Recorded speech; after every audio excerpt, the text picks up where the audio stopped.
Binawi ng Construction Industry Authority of the Philippines ang mga reklamo nito laban sa 16 na kontraktor na sangkot umano sa maanumalyang flood control projects. At dahil dyan, wala na ring bisa ang suspensyon at iba pang parusang ipinataw sa kanila.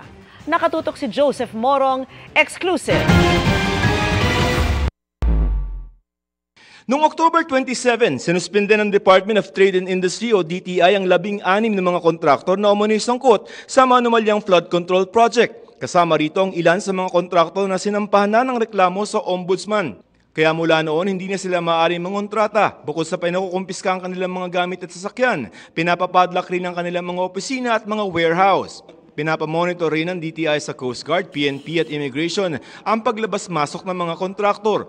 Base yan sa formal na mga reklamo na inihain ng DTI sa Philippine Contractors Accreditation Board o PCAB noong October 27 rin.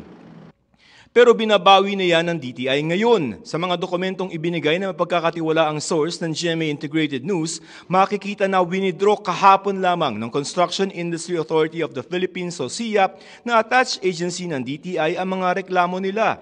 Kapareho lamang daw pala kasi ang investigasyon ng SIAP sa nauna nang nasimula ng PCAB. At PCAB ang may kapangyarihan na magrekomenda ng suspensyon sa kalihim ng DTI. Kaya raw revoke na rin o wala ng bisa ang mga dating ipinataw na suspension na mangontrata sa mga kontraktor.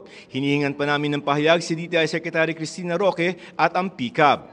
Para sa GMA Integrated News, Joseph Morong, nakatutok 24 oras.